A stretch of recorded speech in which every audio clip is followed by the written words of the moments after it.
Eh, bueno, pues buenas noches a todos. Bienvenidos a una sesión más del Journal Club.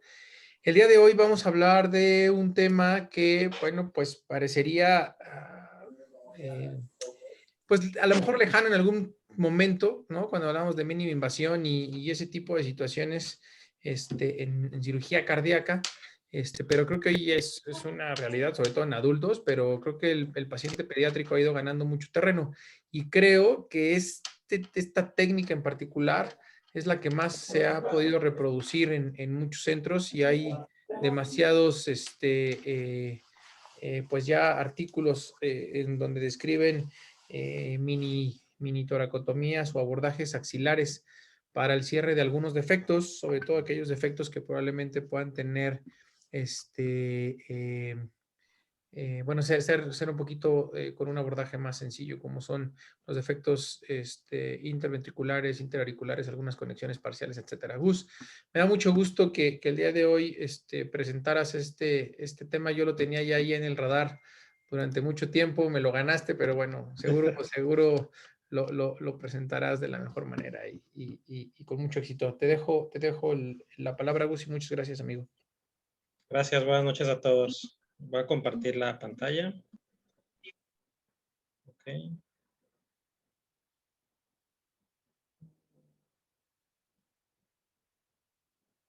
Listo, ¿sí se ve la imagen? Todo perfecto, Gus. Ok. Bueno, como ya comentaba Charlie, pues sí, en los abordajes de mínima invasión, este abordaje axilar es el cual hay varios reportes ya sobre esta técnica, con bastante número de pacientes. Entonces, pues es uno de los temas que vamos a pues, abordar ahora y revisarlo y ver qué tanto lo podemos aplicar, si estamos a favor, en contra, qué podemos pensar de este abordaje. Okay. Entonces vamos a los dos artículos que enviamos, pues uno es el abordaje transaxilar para cardiopatías congénitas simples, qué errores y complicaciones tiene este abordaje. Este es un artículo en el World Congenital o Congenital Heart Surgery. Este es de un hospital en la India, es un hospital bastante grande. Tiene muchas camas y es un hospital escuela. Y este otro estudio muestra los resultados a corto y largo plazo de este abordaje durante 15 años y tienen una serie de 1,126 pacientes. Si no me equivoco, de los artículos que estuve viendo, es el que tiene más pacientes. Este es de un hospital en China, igual un hospital escuela, también de los más grandes en China.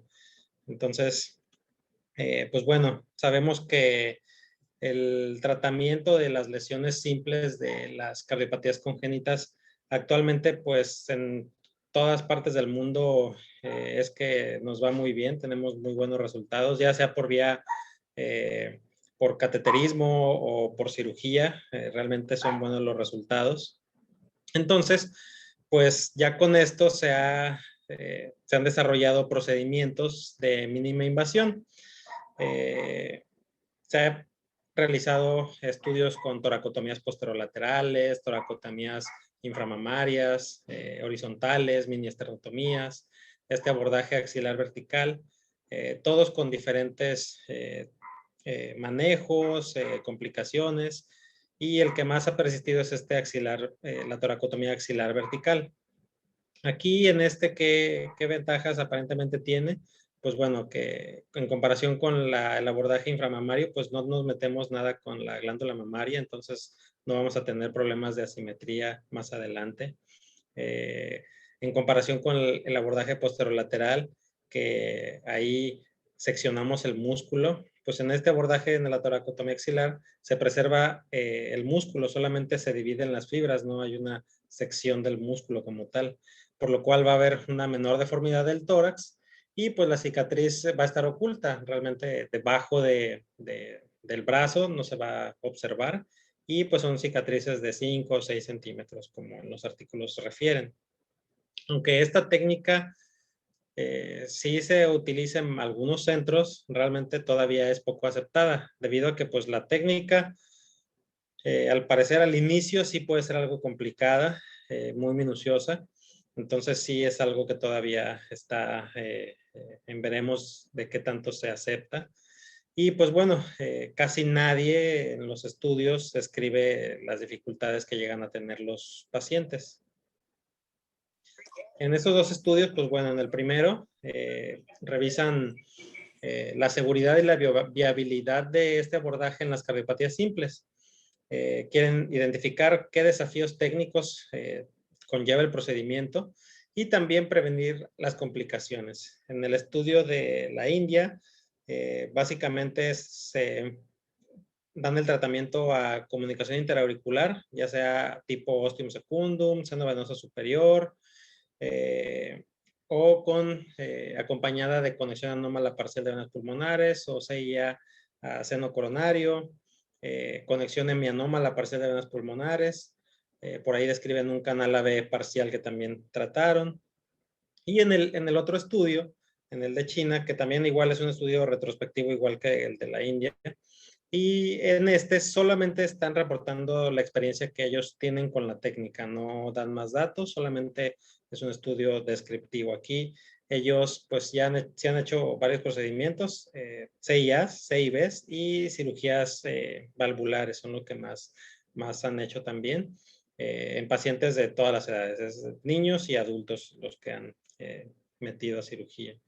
En el primer artículo vamos a ver que fueron 104 pacientes. Aquí fue desde el 2016 que ellos implementaron la técnica. Para obtener los datos, pues se manejaron de la base de datos que ellos tienen y los expedientes del hospital. Sacaron los datos demográficos, los datos de la cirugía, el tiempo quirúrgico, los días de hospitalización, los días de las horas de intubación, el seguimiento de los pacientes. Es también solo estadística descriptiva. Solo hacen unas correlaciones, hacen correlación del peso contra el tiempo quirúrgico y hacen análisis bivariado también de el pinzamiento aórtico, el tiempo de bomba y también hacen una correlación entre del seguimiento de los pacientes a largo plazo. En la técnica quirúrgica, pues aquí ellos hacen una canulación central, no hacen canulación periférica, como a lo mejor en otros estudios han reportado. Manejan pinzamiento aórtico bajo hipotermia leve y manteniendo un hematocrito de 30 durante la perfusión. Al paciente le colocan línea arterial, catéter venoso central y lo manejan también con analgesia, le ponen un bloqueo caudal de morfina y luego durante el procedimiento lo mantienen con dexmedetomidina y usan fentanil a una dosis de 3 a 5.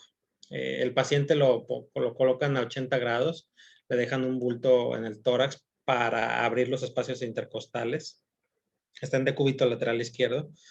Abren los espacios intercostales y hacen una incisión de 4 o 5 centímetros en la línea axilar media.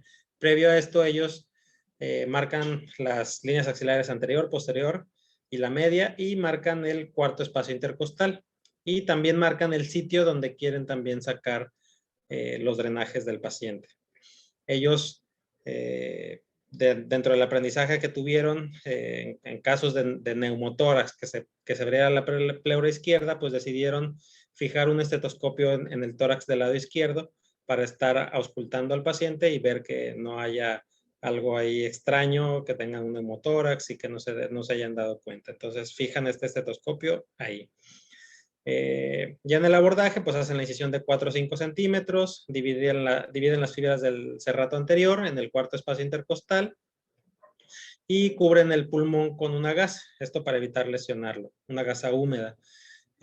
Hacen la excisión del lóbulo derecho del timo, cuidando no llevarse la vena inominada, y abren el pericardio a 1.5 centímetros delante del nervio frénico. Toman el parche, lo ponen en glutaraldehído al 0.6% y van a referir el pericardio y la aurícula derecha. Esto pues para tener una mejor exposición de la aorta.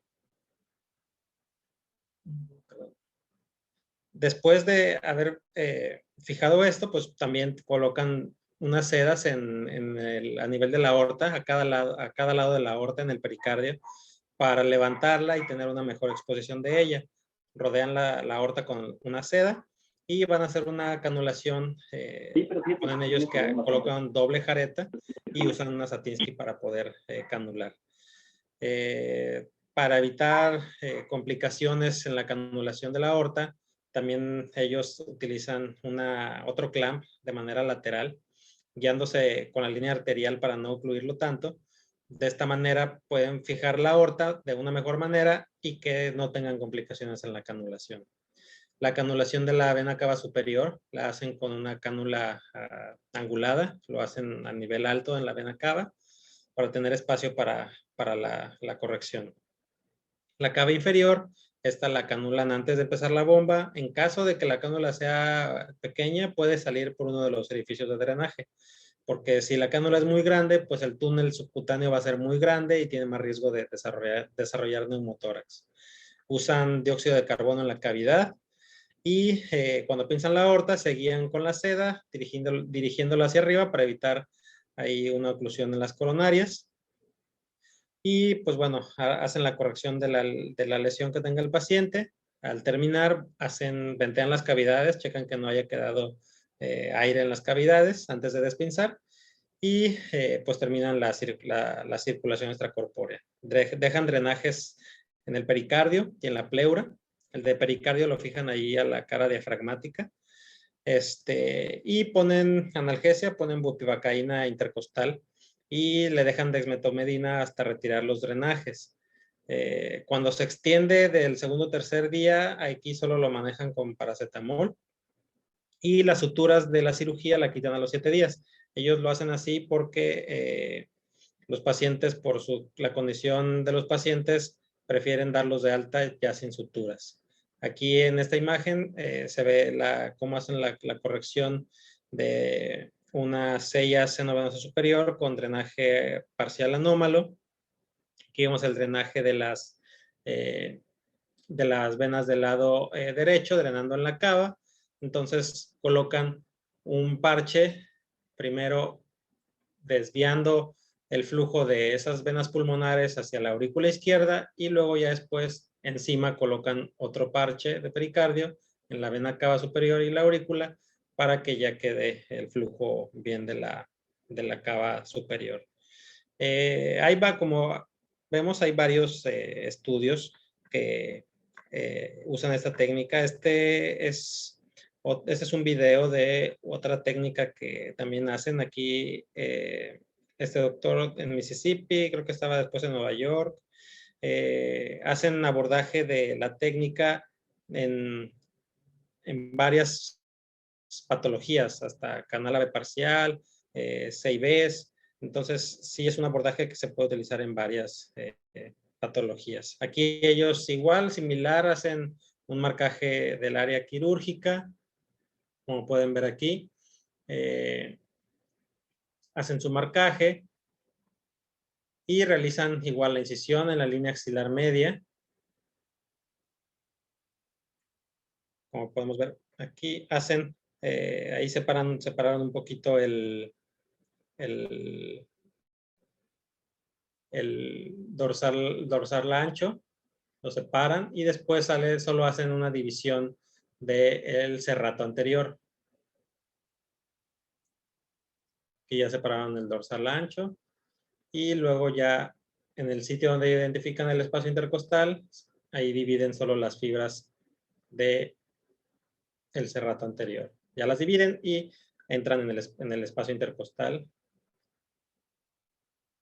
Igual, la mayoría de los estudios manejan el cuarto espacio intercostal.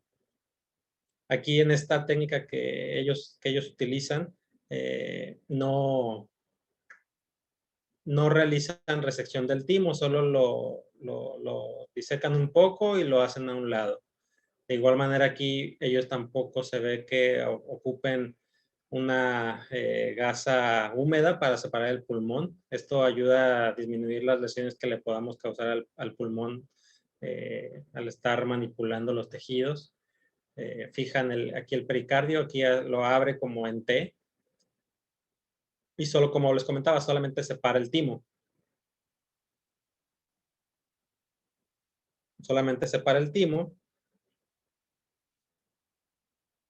Y pues fijan, le ponen riendas en el pericardio para la mejor exposición. El abordaje es un espacio muy limitado y digo, al parecer sí es, aquí ponen la rienda en la aurícula derecha para exponer mejor la aorta. Igual colocan las jaretas para la cava y la aorta. Aquí ya tienen canulado la aorta, la cava, y ahora están canulando la cava inferior. Y aquí se ve el tubito de dióxido de carbono. Aquí ellos aplican la cardioplegia, pinzan y quitan el yelcop de la cardioplegia. En este video se ve el abordaje de una CIB. Aquí desinsertan la valva anterior de la tricúspide para poder cerrar. Empiezan a nivel distal en el borde, en el músculo, en el tabique interventricular, y después ya se suben y suturan la parte superior junto con la válvula.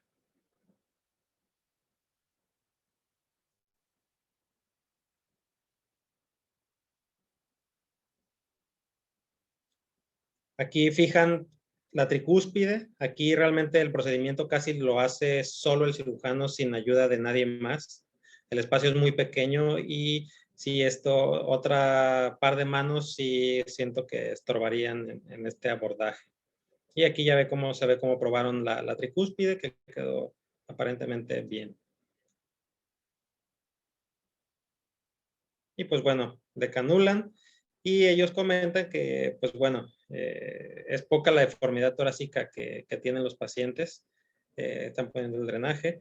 Aquí al final sale un video de una niña con este abordaje. Realmente digo, ponen que no se ve ninguna deformidad. Ahí poquito como si tuviera algo de escoliosis. Ahorita van a ver la imagen de la niña, de la herida que es debajo del brazo. Y pues en este artículo comentan que pues la técnica es reproducible y que se puede aprender fácilmente. Que es muy similar el abordaje. Bueno, ya no sale la foto de la niña final. Entonces, en el estudio que estábamos viendo fueron 104 pacientes. La mayoría fueron CIA ostium secundum y CIA seno venoso con conexión anómala parcial de venas pulmonares. En la evolución postquirúrgica, pues los pacientes no requirieron transfusiones, no tuvieron arritmias. Solo uno de los pacientes tuvieron que entrar a revisión, ya que al parecer uno de los drenajes se quedó anclado a las suturas de cierre de la cavidad. Entonces tuvieron que entrar a revisarlo. 2 pacientes tuvieron neumotórax y enfisema tuvieron 18 pacientes. Aquí las medianas de la edad de los pacientes, como pueden ver, es de pacientes de 3.9 años. El más pequeño de los pacientes que operaron fue de 1 año y pesaba 6.8 kilos. Y los pacientes en el seguimiento a 24 meses, al parecer no había ninguna deformidad, ni asimetría o cambios en la sensibilidad en la región, ni a nivel mamario. Como podemos ver, aquí hicieron la correlación. Aquí es positivo hacia el tiempo de la cirugía y el peso del paciente. Aquí, entre mayor era el peso del paciente, sí observaron que el tiempo quirúrgico iba aumentando. Respecto al tiempo quirúrgico, fueron en promedio 174 minutos y tiempo de bomba 59 minutos y de pinzamiento aórtico 25 minutos. Aquí no hubo una correlación con respecto al peso, no hubo ninguna correlación, no había ninguna significancia estadística. Y el tiempo de la cirugía con respecto al seguimiento, aquí vieron que los pacientes que estaban los médicos que estaban más experimentados con la técnica, su seguimiento era más corto, no tenían tanto seguimiento a largo plazo. Y cirujanos con menos experiencia, sí, su seguimiento pues lo tenían más largo. Entonces, aquí, como se puede ver, por el tiempo de cirugía, los que tardaban más, pues sí tenían un tiempo de seguimiento más largo. Aquí, respecto al procedimiento, pues ellos comentan que sí, el estudio va a requerir muchas precauciones. Para ellos, las ventajas de este abordaje son convincentes con los pacientes que han manejado. Aquí lo que es un poco difícil es que el cirujano se acostumbre a esta vista desde de la vista lateral. Inicialmente cuesta trabajo acostumbrarse, pero pues a otros estudios han demostrado que se puede hacer en pacientes pequeños desde 5 kilos hasta con pacientes con patología de canal AB que requieran plastía en la mitral, perdón. Entonces, se ha utilizado hasta en estos casos. Con 4 a 5 centímetros de incisión es suficiente. En mayores de 20 kilos pueden extender un poco la incisión, pero en estos pacientes pues sí va a ser mucho mayor la dificultad técnica, ya que pues en el campo pues las estructuras van a estar más a lo profundo y sí puede costar un poco más de trabajo el abordaje. ¿Qué ventajas tiene? Pues aquí ellos encontraron que pues no había transfusión, que no había asimetría en las mamas, que los pacientes tenían menor dolor y tenían una mejor recuperación y no había deformidades torácicas y cosméticamente ellos lo consideraban que era mejor. Ellos, regresándonos un poquito a la evolución, la estancia de la terapia aquí en promedio era 24 horas y del tiempo de intubación mecánica eran 4 horas. Y los pacientes, pues bueno, los daban de alta a la semana aproximadamente. Entonces, al parecer eran buenos números y por eso consideraron eso ellos en el artículo. ¿Qué complicaciones puede haber en estos pacientes? Pues bueno, una es que se pueda lesionar el nervio torácico de Bell. Si nos vamos muy posteriores en la línea axilar media, ahí podemos lesionarlo. Igual se puede lesionar la vena innominada en la disección del timo. Y la pleura izquierda, de igual manera, se puede llegar a abrir. Es difícil que la logremos abrir desde ese abordaje, pero si se abre, sí es una complicación que hay que atender, ya que pues no se puede llegar bien a esa pleura, no nos podemos dar cuenta y el paciente pues puede tener ahí un neumotórax que va a dificultar la cirugía. Ellos empezaron canulando en el tercer espacio intercostal. Ya en pacientes más grandes vieron que la canulación de la cava inferior era más difícil, entonces decidieron cambiarlo al cuarto espacio intercostal y ellos recomiendan este abordaje. En pacientes que son altos, se puede llegar a utilizar el quinto espacio intercostal o ayudarse con radiografías para ver cuál es el mejor espacio para llegar ver directamente la aurícula derecha. En CIAs donde no hay un buen borde inferior, aquí ellos pues recomiendan que primero se haga como en paracaídas, suturar todo el borde inferior y ya después bajar el parche para continuar la sutura. Para evitar el neumotórax, pues recomiendan que se cubra el pulmón con una gasa húmeda para disminuir las lesiones que le podamos causar y que tenga una fístula ahí en el pulmón. Y para el enfisema subcutáneo, ellos comentan que este enfisema lo presentaban por la disección que se hacía a nivel del tórax, en los músculos. Entonces recomiendan que dejar un parche compresivo en la herida para disminuir para evitar que aumente este enfisema subcutáneo causado por la disección que se hace en la cirugía en el tórax. Aquí, ¿qué desventaja hay? Es que pues a los que seamos principiantes de esta técnica, pues sí nos va a costar mucho trabajo. Realmente dicen que pues sí es difícil al inicio y que después ya es algo muy fácil y lo puedes seguir haciendo sin problema. Aquí lo que comentaba, el espacio es muy limitado, entonces sí el espacio para trabajar es pequeño, si hay alguna complicación aquí no nos sirve ampliar la incisión porque pues la apertura del tórax es lo que nos va a dar la exposición, y no tenemos más exposición que la que tenemos al inicio. Entonces, esto es algo que tenemos que realizar muy minuciosamente, con mucho cuidado, para evitarnos las complicaciones que podemos tener en la canulación. Bueno, eso fue el primer artículo. Yo creo que voy a revisar el siguiente artículo. Este es más rápido, realmente son muchos datos descriptivos de este artículo de China. Fueron 1,126 pacientes. Aquí ellos manejan pacientes desde medio año de edad hasta 65 años. La mayoría fueron mujeres, peso promedio de 41 kilos y incisión promedio de 6 centímetros. Fueron 370 CIAs, 488 CIBs y la cirugía valvular fueron 268 casos. En respecto a la CIA, hicieron un cierre directo en 73, parche 297.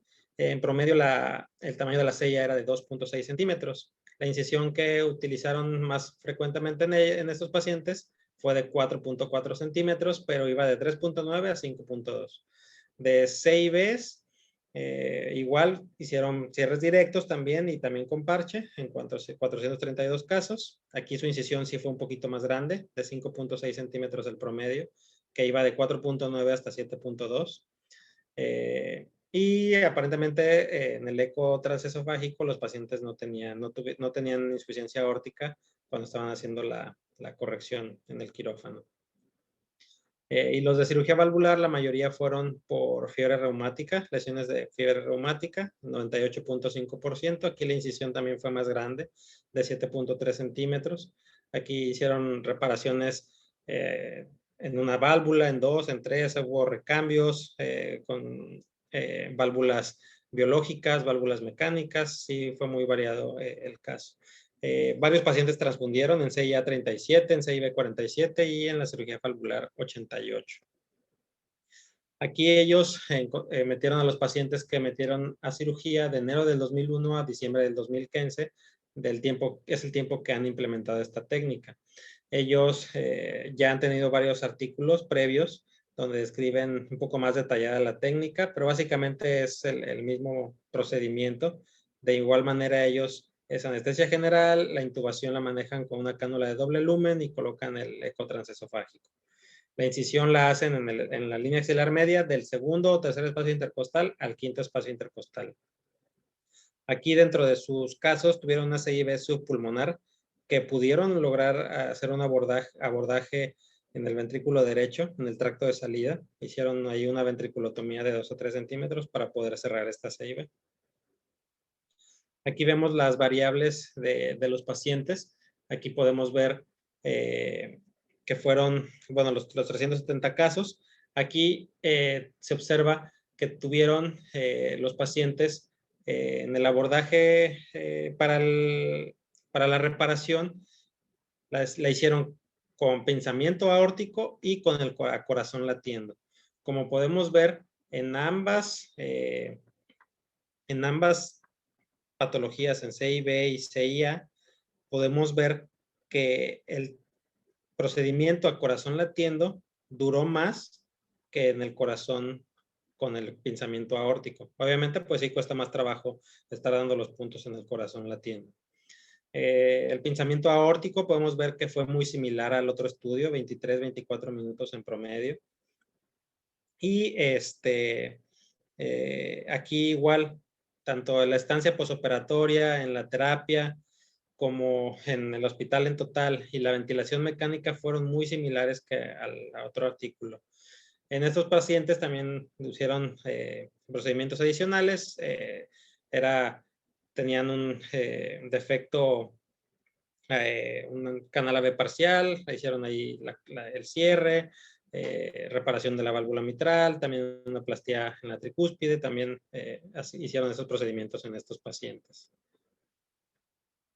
Respecto a la cirugía valvular, como les comenté, era varios abordajes, era cirugías en una sola válvula, cirugías de reemplazo o reparación de la mitral, de la aórtica, había reparación también de la tricúspide.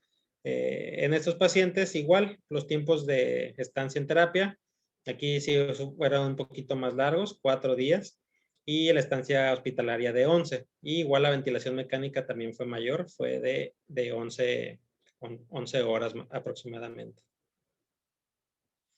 Aquí el seguimiento ellos lo siguieron a 52 meses en promedio. Los pacientes reportan que no tuvieron deformidad en el tórax, ni asimetría mamaria.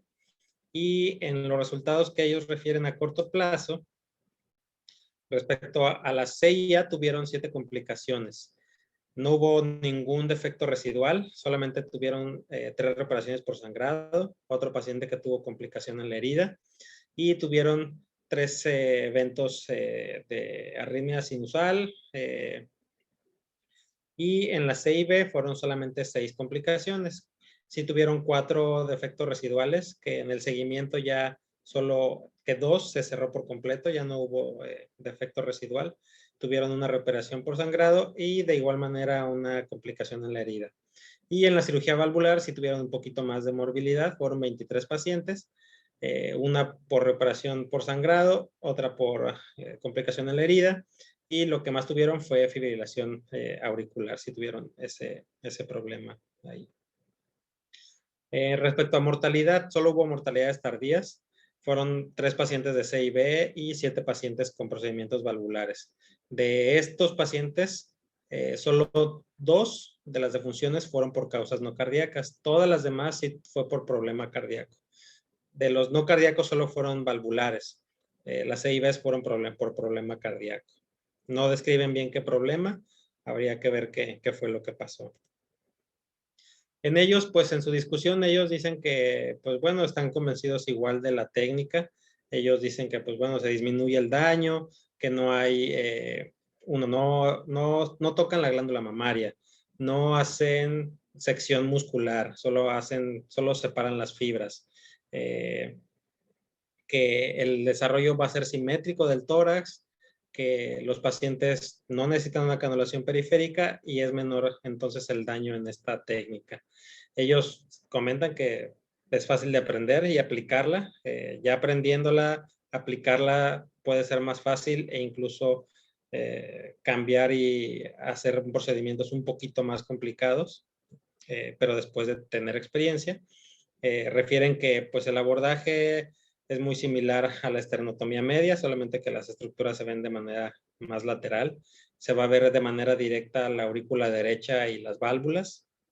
Y no vamos a requerir ningún equipo especial. No necesitamos tener dispositivos para video asistido el procedimiento. Solamente con el mismo material podemos hacer el procedimiento.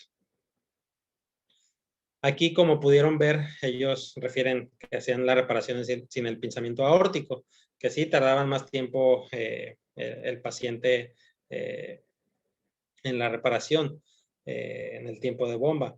Aquí vemos que el paciente, ellos refieren que lo usaban. ¿Por qué? Porque se evitaba el daño por isquemia reperfusión, usaban menos inotrópicos, entonces que disminuían el riesgo de embolismo aéreo con la administración de CO2 en la cavidad y que de esta manera disminuye el riesgo de émbolos. Sí, está de pensarse este abordaje sin pinzamiento aórtico. Habrá que ver más adelante. Aquí no reportan ningún resultado a nivel de daño neurológico a largo plazo. No hay ningún reporte de esto. Ellos comentan que el procedimiento se puede utilizar en pacientes hasta incluso obesos. La edad no hay ningún problema, se puede utilizar en pacientes muy pequeños y tampoco hay problema en qué función cardíaca tengan, porque los pacientes refieren menos transfusiones, el volumen de los drenajes después de la cirugía son menores. Refieren también que la recuperación es más rápida, que los pacientes tienen menos dolor después de la cirugía. Entonces, también comentan que por este es otro motivo por el cual recomiendan el abordaje. Aquí, pues ellos es un centro que pues tiene experiencia, tienen 15 años haciendo el procedimiento. Ellos pues tienen la seguridad de que es muy seguro y que cosméticamente es mejor y que es muy fácil de aprenderlo. Pero pues bueno, habrá que ver más adelante que se pueda implementar en otros centros. Aquí, como comento, pues la calidad de vida no se evalúa en el estudio, ni datos neurológicos a largo plazo. Hay un estudio reciente que apenas también salió del mismo médico del video que presenté. Se los comparto después para que lo vean. Ya este doctor hace un estudio sobre calidad de vida con un cuestionario para ver cómo están los pacientes. Realmente está pendiente de ver a largo plazo qué puedan tener estos pacientes si llegan a desarrollar escoliosis. A lo mejor no hay deformidad en la cavidad torácica, pero sí pueden llegar a tener escoliosis, no lo sabemos. Pero al parecer es un procedimiento seguro que se puede utilizar en algunos centros, no en todos. Bueno, eso sería todo de la presentación. Yo creo que, no sé si alguien tiene alguna duda o pregunta o algún comentario. Muchísimas gracias, Gus. Pues muy, muy interesante. No sé si existan comentarios.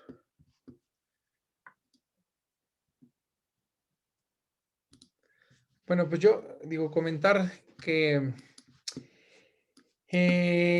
la verdad es que creo que son abordajes que tarde o temprano se van a realizar cada vez más. Definitivamente creo que la mínima invasión ha alcanzado pues un buen auge, sobre todo en cirugía pediátrica. Nosotros que nos formamos de cirugía pediátrica, creo que ese es un tema que al final ha ido evolucionando. Y creo que la principal pregunta que siempre se pone en la mesa es, ¿realmente vale la pena tardarme más, tener algún riesgo, alguna complicación asociada por hacer algo mínimamente invasivo? Y eso creo que son temas que no nada más en cirugía cardíaca, ¿no? Pero la verdad es que yo, la experiencia que tuve en Pittsburgh, por ejemplo, la doctora Luciana Fonseca, esposa del doctor Da Silva, tiene mucha experiencia en este tipo de abordaje y la verdad es que sus números son maravillosos. Al principio llegó y le costó mucho trabajo porque a final de cuentas, como bien lo dijiste, los números en 6A, 6B, canal AB prácticamente es una mortalidad nula y esto pudiera poner en riesgo muchas veces que la mortalidad se pudiera modificar. Entonces, creo que esa es la principal pregunta o la principal cuestión que tendríamos que plantearnos, ¿no? Sin embargo, yo creo que la evolución y sí, definitivamente el hacer este tipo de abordaje puede favorecer mucho una evolución posoperatoria más tranquila. Ahora, también la otra situación que muchas veces pensamos que necesitamos de algunos insumos especiales, pero realmente pues utilizamos las mismas cánulas anguladas que podemos utilizar, los mismos clamps para pinzar, etcétera. Y bueno, nada más creo que del tema técnicamente complejo muchas veces es rodear para cinchar las venas cavas. Por ahí creo que la vena cava inferior cuando se trata de rodear para cinchar es un poquito complicado por la anatomía. Ellos o ella en particular utiliza una sonda de Nelaton que es un poco rígida, entonces diseca la cava, pasa la sonda y sucede un poco como cuando se pone una sonda en la boca y que choca con algo y se regresa. Entonces creo que ese es un buen tip, pero definitivamente a favor, completamente a favor. Esperemos pronto empezar a hacer una buena experiencia en estos casos. Creo que también parte fundamental es el buscar el paciente ideal. Creo que el peso menor de 20, 25 kilos es como el tema fundamental para que nosotros podamos tener éxito en la cirugía. Por ahí mencioné, parecería raro, pero creo que el abordaje y el pexiar y traerte el pericardio hacia la pared torácico sí facilita mucho. Por ahí hace poco nosotros pusimos un catéter por una mini tóraco y la realidad es que se expone muy bien la anatomía del corazón. Sé que también, por ejemplo, aquí en México, Héctor Dilis en Cardias es el que tiene o ha hecho ahí ya experiencia y presentó ya algunos casos en un congreso en el cual, bueno, creo que sus números son bastante buenos. Pues no queda más que empezar a tener este planteamiento y empezar a hacer como la experiencia propia en este tipo de abordaje. Muchas felicidades, la verdad es que un tema que a mí me ha gustado mucho y desde cuando lo traía ahí en mente, como te decía, y bueno, pues falta que llegue las condiciones y el paciente para poder empezar a hacer nuestra experiencia. La realidad es que los casos que a mí me tocó ver parece, ¿no? Que pueden ser resueltos de buena manera. Felicidades, Gus. Gracias. Sí, digo, yo creo que sí es una buena técnica. Quizás en muchos hospitales de México es para dentro de muchos años. Creo que sí, digo, hay uno que otro podemos llegar a aprenderlo, pero sí, obviamente vamos a necesitar ver varios casos en algún lugar que ya lo tengan más establecido, más controlado. Es la única manera en la que tal vez podamos empezar a hacerlo. Sí, las condiciones pueden ser un poco difíciles, digo, sí, como dices, el riesgo de mayor mortalidad, que se te complique en la canulación, sí te deja dudas de si usar este abordaje o no. Pero digo, a fin de cuentas, en algún momento muchos pacientes van a pedir a veces el abordaje más cosmético y a veces pues tenemos que tener varias armas o opciones para manejo de algunos pacientes cuando llega a suceder, cuando llegue a suceder ese momento. Sí, y esa parte estética que dices tienes razón, ¿eh? De hecho, Luciana Fonseca en sus artículos menciona dos tipos de abordajes. Uno que es el de la línea del bikini, a final de cuentas, ¿no? Porque ellos no hacen como una incisión longitudinal, sino más bien como una mini tóraco. Y precisamente, ¿no? Buscando ese tema estético que creo que al final es bastante válido, sobre todo en el caso de las niñas. Entonces, como dices, o sea, tarde o temprano va a ser ya incluso un tema ahí de gusto del paciente y que eso sea también un argumento para elegir el abordaje y el cirujano, por supuesto, ¿no? Así es. Muy bien. No sé si existe alguna otra pregunta, comentario.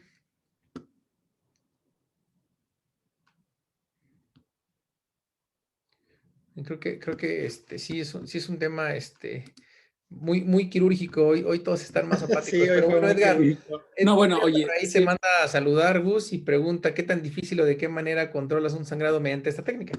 Yo creo que es el principal problema. O sea, la realidad es que es el principal problema. O sea, que a nadie de nosotros nos gustaría realmente estar en ese punto, ¿no? En el que dices, nuevamente, a ver, yo tengo una CIA, o sea, probablemente una CIA sería la cirugía que nunca se te va a complicar, ¿no? Pero si haces este tipo de abordaje y tienes estas dificultades, bueno, pues la verdad es que sí te darías de topes. Nuevamente, o sea, la verdad es que yo pienso que la experiencia y los casos al final que se presentan en los artículos, pues la verdad es que creo que sus complicaciones son mínimas, ¿no? Pero bueno, después de un buen, de un buen estudio, de estarlo viendo, reproduciendo para perfeccionar la técnica, ¿no? Pero sí, tienes toda la razón. ¿Para qué, no? Exponerme a ese tipo de complicaciones. Sí, digo, ¿y cómo controlar un sangrado? Híjole, realmente los pocos artículos que leí en ninguno mencionaban qué hacer.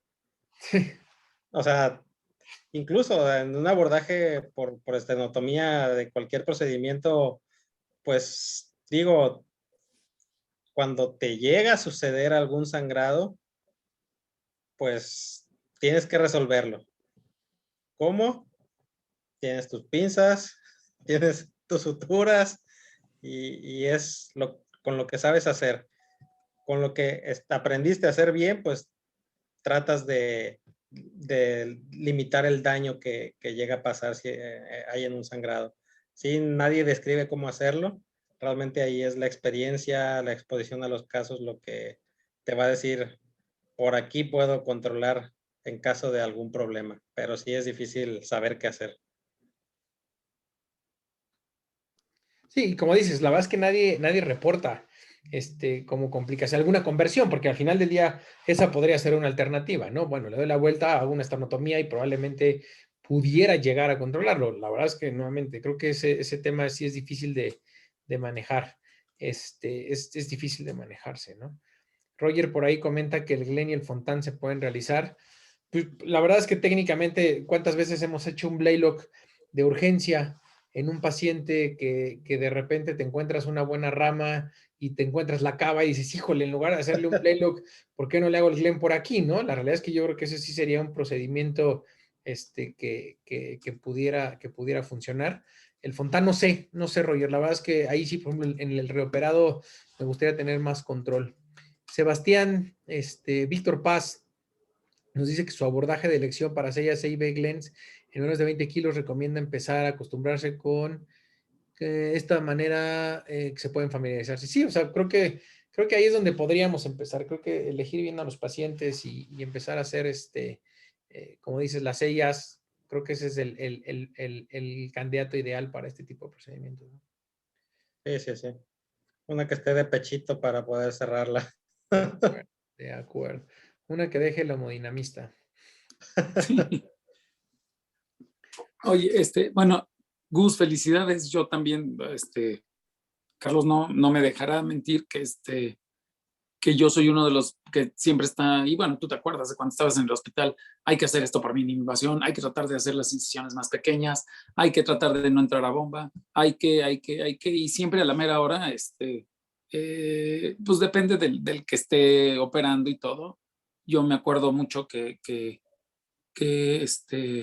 no esto, sino las mini incisiones externales, sobre todo cuando es solo los 2/3 inferiores del esterno para que la cicatriz no salga, no se vea desde arriba, ¿no? Entonces, pues yo las sellas he insistido en que se hagan así y cada vez son menos. Pero lo que sí, o sea, lo que sí es real es que mínima invasión en cirugía cardíaca es un tema muy amplio. Esta es una técnica, pues sí, muy útil. De hecho, es la manera de hacer las toracotomías también, o por ese abordaje, sobre todo en adultos para válvulas mitrales, las plastias mitrales, incluso caen más directamente pueden abrir directamente a aurícula izquierda y entrar a hacer la plastía mitral a una visión mucho más directa por una toracotomía lateral. Entonces, sí es importante y bueno, y sí hay instrumental que en un momento dado puede ayudar. De los artículos que presentaste, por lo que veo, en unos pinzan aorta y en otros no, o en algunos casos se pinza la aorta y en otros no. Esto, también alguna vez el doctor Valentín Herrera del Instituto Nacional de Cardiología, que ya no está, pero en su momento presentó mini toracotomías o incisiones muy pequeñas para cierres de sella con sin pinzamiento aórtico. Entonces, lo que hacen es dar flujos altos. Los flujos altos cierran la válvula aórtica y disminuyes mucho el riesgo de embolismo y bueno, procurando no entrar a través de la sella, no meter aire en cavidades izquierdas, pues, o sea, cerrarlas con cuidado, pues, es un poco el tener la paciencia y el tener las ganas y el sentir el reto de que se puede hacer así, no por el reto mismo, sino porque eso es el beneficio del paciente. Entonces, yo creo que mientras se pueda hacer una cirugía, la que sea más mínimamente invasiva, se debe intentar. Y bueno, lo que quería yo decir es que mínima invasión en cirugía cardíaca es, son varios rubros. O sea, uno es procedimientos híbridos que implican menor invasión. Otra es lo que puedo hacer sin bomba, tratar de hacerlo sin bomba. Eso también implica mínima invasión o invadir menos al paciente.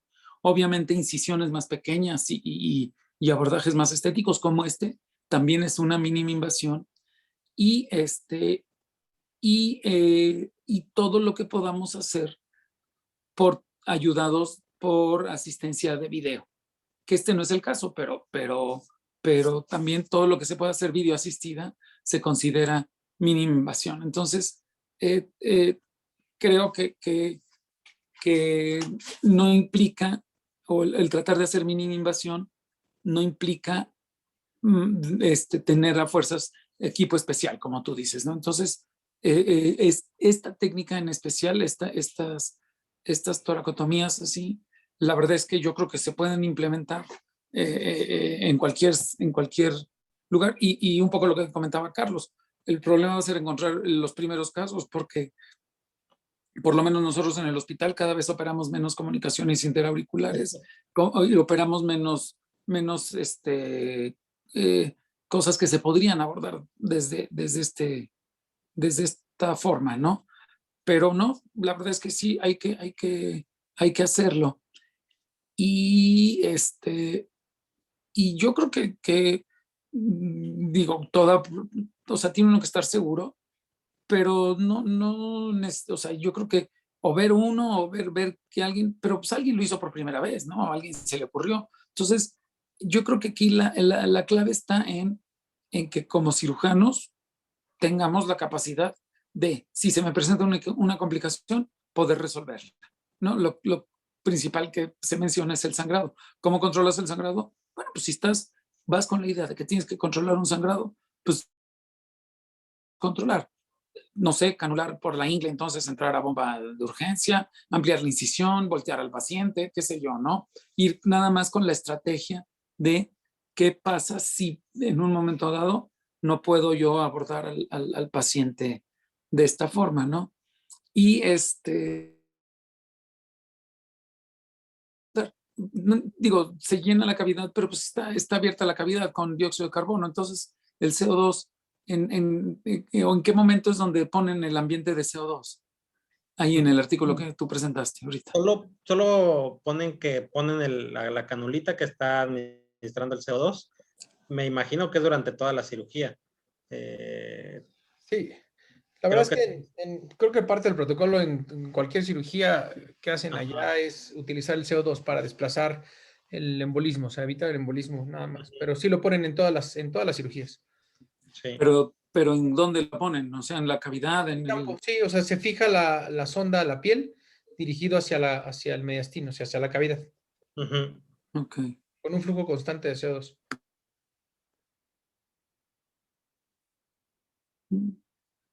Ok, no, pues felicidades, Gus. Gracias. Hay que hacerlo ya, ¿cómo van? Poco a Quique, poquito. Hay que ver uno. Quique por ahí quería comentar algo. ¿Qué pasó, Quique? Enrique Paso, sí.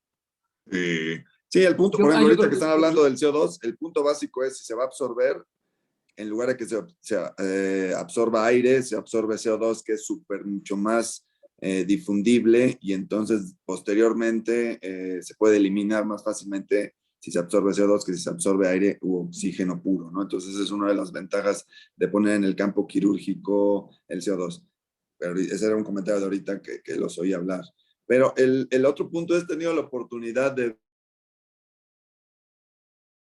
al doctor Chu, está en Canadá, en el hospital de London.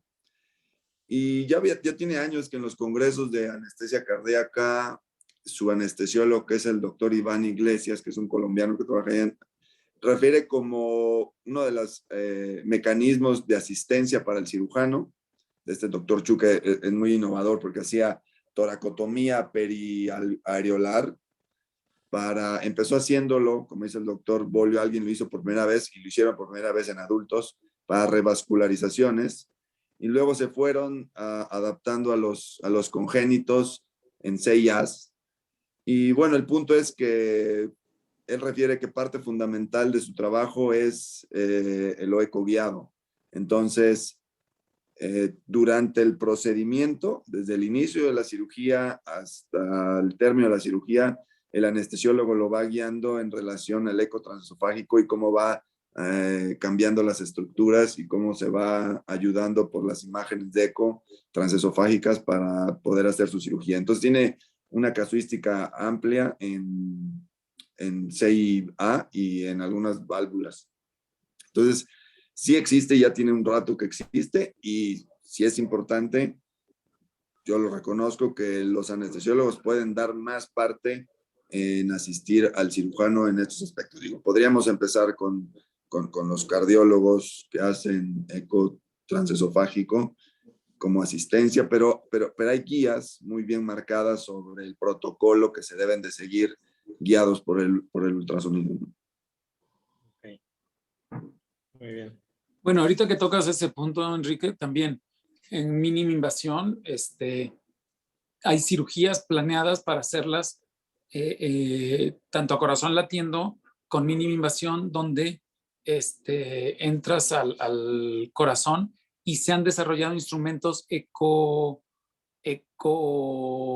transparentes, pues, o sea que guiados por el ecocardiograma entra el instrumento y se ve el instrumento, pero no produce sombra acústica, o sea, de ciertos materiales que permiten poder estarlos viendo en el ecocardiograma y como si fuera una toracoscopía, pues, como si fuera con luz y con óptica. En este caso es son imágenes de ecocardiograma, y el principal problema es eso, el instrumental que se interfiere con el ultrasonido. Entonces, se han diseñado instrumentos con no sé qué materiales serán, que están disminuyendo lo más que se puede los ecos para que se puedan ver y poder definir las estructuras, porque si pasas el instrumento y está atrás, lo que vas a tratar de pinzar con el grasper o con lo de mínima invasión, pues no se puede. Pero entonces, sí, ahorita que tocó ese punto, Enrique Pasos, sí también lo de video asistido no necesariamente tiene que ser con una óptica, también podría ser con ecocardiograma, ¿no? Y sí puede ayudar, ¿no?